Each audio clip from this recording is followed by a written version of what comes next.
Club Nationals is the best North American tournament every year, the culmination of days, months, years of work for 4 days of non-stop ultimates. Entering Nationals with no clear favorite means it's anyone's game. Let's see how it panned out. In Pool A, Sockeye started off strong against Revolver, taking half, but Revolver was finally able to make it click and take the game in the second half. Sockeye continued to play strong, playing tight against Machine and convincingly beating Goat, taking third place. The battle for first place was as expected, Revolver versus Machine. In Frisco, Texas. Looking for Smith, and he mistimed his jump. Vicious throw from Seamus Robinson. San Francisco Revolver has completely seized control. That's 3 consecutive breaks. Revolver starts the game off with 3 straight breaks and hold onto that lead for a while. But it won't come that easy as Machine claws their way back to 11-10. Every big O point at Nationals. Wow. Don't see that from Mac Hecht very often. Bansfield, end zone, 12-all. Machine ties it up and takes the momentum. 2-0 so far in pool play, and another mistake from Hetch by Ing with Bonta right there. Deep shot, Valley, it's floated. We're looking to win the game right here. And one throw is all. Revolver takes the win and the pool. In Pool B, Truck Stop was in a close game against Red Tide. But also proving like how they made it here. They're a team that can play with the top level of this talent. I mean, sometimes it was a surprise to see them, but as Truck Stop takes it 14-13, that Truck Stop gets a clean hold in a heartbreaking fashion for Red Tide. While that is happening, Bravo is upsetting Dig 15-13, setting themselves up well. Despite barely winning against Red Tide, Truck Stop bounces back and takes an 8-4 lead against Bravo at halftime.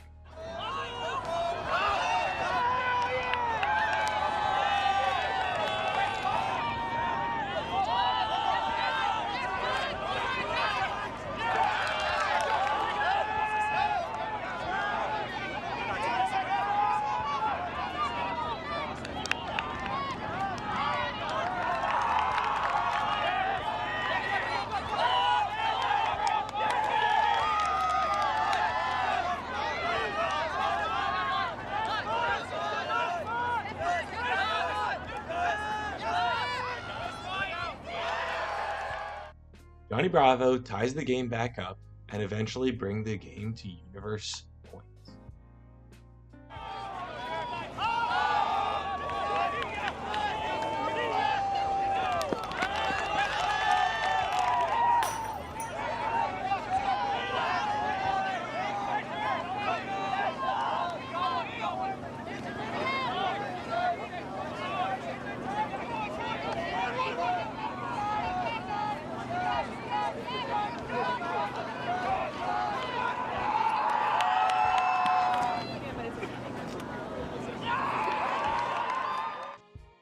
After Dig beat Red Tide, Bravo had solidified the pool, and Red Tide has claimed the 4th spot, meaning the Truck Stop versus Dig game has the winner take the 2 seed and the loser take the 3 seed.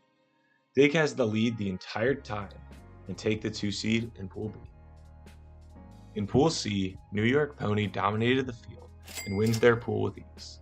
Their closest game was a 15-10 win against Chain. The closest game in this pool overall was a 15-12 Pac-Man win over Condors. Other than that, the games were lopsided, with the biggest game to note being a 15-11 Chain win over Pac-Man, taking second place in the pool. Pool D started off with Sub-Zero upsetting Rhino Slam, taking a 12-9 lead late into the game.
Dare I speak too soon? Rhino holds off Sub-Zero. Somehow. Entering the final round, we have two fantastic matchups. Sub-Zero versus RDU. Winner makes the bracket. And Rhino versus Ring. Winner wins the pool. Sub-Zero versus RDU was a bloodbath, but only RDU was bleeding. Sub-Zero take a 15-6 win, making the bracket. Rhino versus Ring starts off tight, with Ring taking a break in the first half.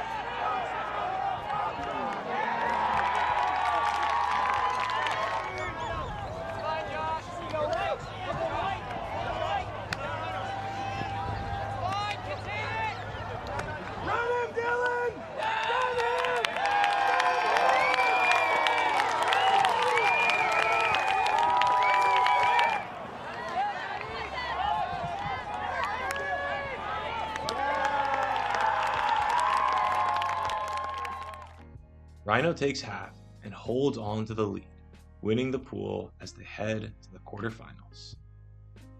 Now, heading to the bracket, we have some fun pre-quarter matchups. First, Machine takes down Sub-Zero 15-12. Sub-Zero had a lead during the first half, but Machine finally claws their way back to win. Dig is on the pathway to win against Pac-Man. Pac-Man is also up now 13-12 over Dig. Showcase field because you can hear the cheers coming up through the complex. I'm sure this whole round something's been happening. It's an understatement, I suppose. Yes. Just holding my There's breath right now. Atkins to the end zone, and Pac-Man have eliminated New England. Dig, against all odds, the 2 seed in the men's division is done. Philadelphia Pac-Man stuns Dig and will face off against Revolver in the quarterfinals. Truck Stop versus Chain Lightning is a close game, with both teams trading holds until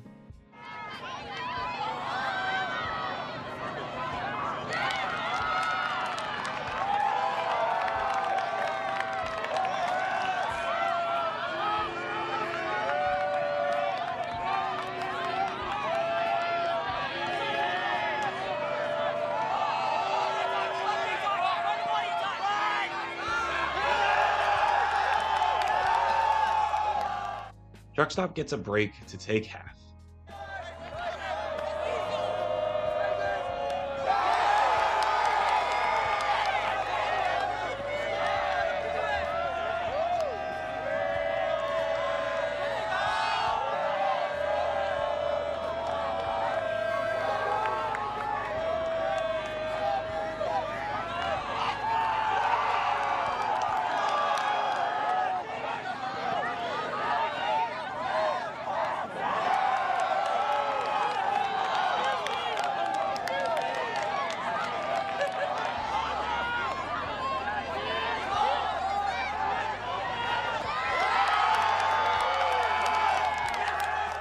Truck Stop gets back-to-back breaks, which lead them to a 15-12 win. Ring versus Sockeye started off with teams trading breaks, then Ring getting a break to take half, 8-6. The teams go back and forth, with Ring taking a 13-11 lead.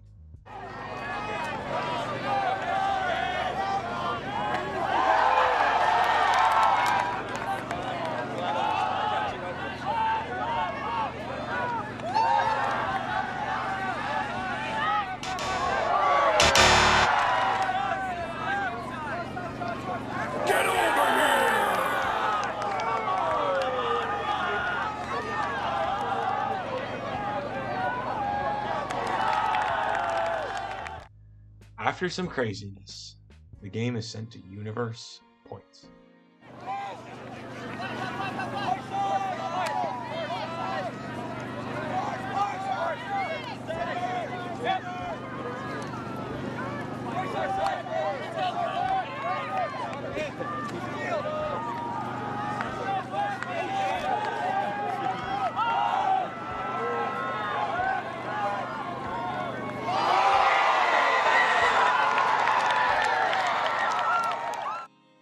Sockeye pulls off the comeback and will head to the quarterfinals. In Revolver versus Pac-Man, Pac-Man continue their run by breaking Revolver early.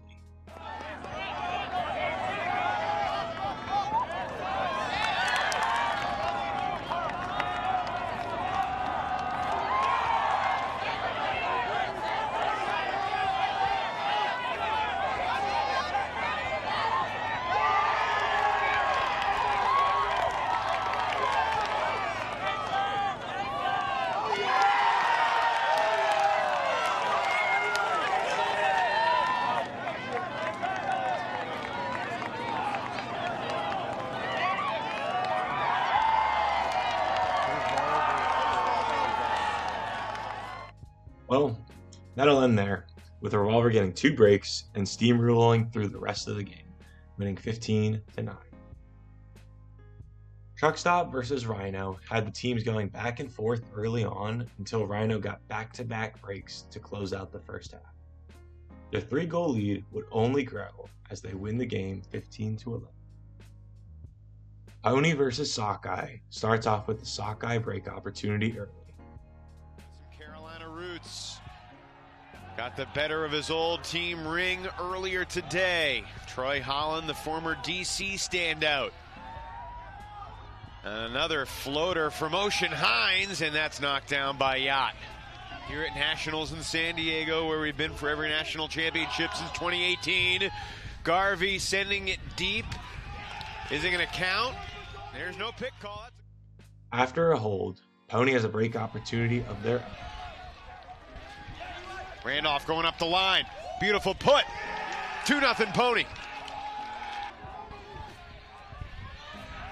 Big bid underneath. Going to make the final play to punch this in.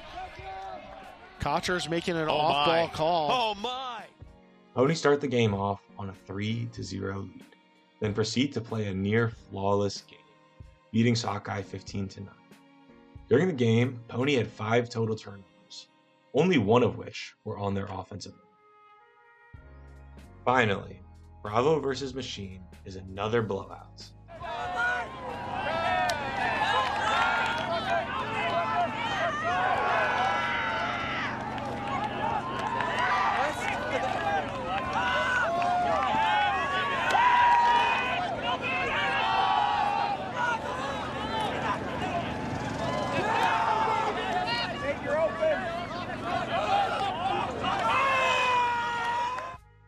Machine hold off the scare and will head to the semifinals. Our first semifinal had Revolver versus Rhino Slam. Let's take a look at Revolver's first turnover. Chandra Boyd Flegel, those are the 3 leaders in assists for Oregon at the college championships this past college season. Looking long for Hecht. Henry Ing is trailing and he's there. I mean, I thought, here's a huck from Treechild looking for Ing. He is unbeatable right now, folks. First break of the game belongs to the younger brother. Now, let's take a look at Rhino's first turnover. Valley on the mark, playing with a yellow. That low throw finds the ground. A first half turnover for Rhino on this field. For the first time ever. Maybe. Opening break chance. Can Revolver punch it in? Lou sends it for Reese. First half of this game was beautiful to watch, if you like offense. A total of 2 turnovers, both resulting in successful breaks, lead the game to be on serve entering the second half. The second half is where Revolver is able to get more defensive pressure, which forces mistakes from the Rhino Slam offense. Rhino Slam is able to stay in the game, where they finally start to cross over offensive players onto their D-line. Wonder if this is the first D-point that we've seen Micah Glass crossover. Henry Ing's been getting plenty of reps coming out with this defense, but Glass now as well as break glass in case of emergency option, so to speak. Nope. Pryor a gainer, and then there's an incredible block by Glass, and he can't believe that Frankenberg called foul. This is a foul. It's a bailout for Pryor. He did grab him on the side as he bid. That window was not there. I mean, Dribbling is not a foul. Wow. Bowie to Ing. Rhino to the end zone. It's a one-goal game. A controversial play leads to a Rhino slam block, which results in a break, bringing the game to 13-12. It was all for nothing, as the Revolver offense synced back in, having clean holds on their next 2 offensive points, winning the game 15-13. Pony versus Machine. Matchup we saw in the semifinals of Pro Champs. And Harper Garvey's first throw is into the ground. Machine gets the first break of the game, but Pony is able to get it back after a little scare. Harper Garvey went up for a pass and did not land correctly, leading to an injury that took him out for the game. Now the video isn't shown here as it's not my place to show it, but it is key to note that Pony is losing a key contributor for the rest of the game. The game continues to have teams trading holds and breaks throughout, leading to Pony taking half 8-6. The Belgian, Bansfield for Rutledge. He beats a Lottie deep, and it's 8-7. Oh. Machine with 3 straight goals. So many different dudes, and that's 4 goals in a row. Chicago Machine go on a crazy run at a half, getting a hold, then 3 straight breaks. Pony doesn't go down without a fight, as they claw their way back to tie the game at 13s, with 2 tremendous Scott Heyman blocks in the process. An obvious read for Valley to pick up. Oh, Youngs just lost it on the goal line, and then a quick counter. Pony trying to punch this in to create universe, and it's dropped by Randolph. The score being 14-13, and Machine with the disc, Ben Dameron makes a defensive effort that certainly has contact. The players and observers talk it out, and it's eventually ruled no foul. The way I interpreted it is that the offensive player did not mention the possibility of a second attempt on the catch. But how is he able to know there's a second viable effort if he's on the ground? It's a weird play that I still can't fully describe. Pony takes advantage of the short field and brings us to universe points. Don Desmarais. Difficult reset. Desmarais going up the line. Dameron's got him now. Randolph on Bansfield. Arders on the sideline. Fires it for the score to send Machine to the finals.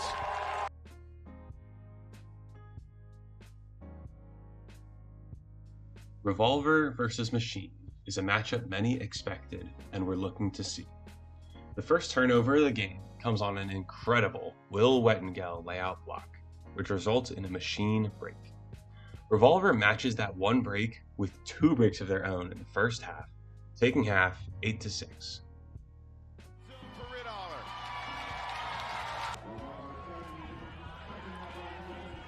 Final half of the season for both Machine and Revolver. That pull is inbounds, and it's a beauty. And another one not caught. Kyle Rutledge deep in Callahan country.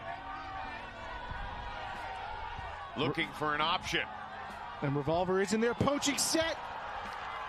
It's knocked down in the first half. And this time Revolver punches it in. Machine's will broken a little bit. Something during the halftime break made the Machine break, as they were unable to catch their pulls and play fluid offense. Revolver goes on a tear during the second half, claiming 3 breaks in a 5-point span. There is no motor in the Machine, as Revolver's dominant offense sweeps through the tournament and the season, winning club nationals by the score of 15-10. This Revolver team had an impeccable season, losing only 1 game to DC Truck Stop. Otherwise, this team looked and played better than every other team in the nation, and they deservedly won nationals. Plenty of time and space near the sideline. Heck launching crossfield. A visionary shot and an incredible catch. And Raekwon Atkins says good night. Revolver rises again. San Francisco Revolver, national champs for the 6th time.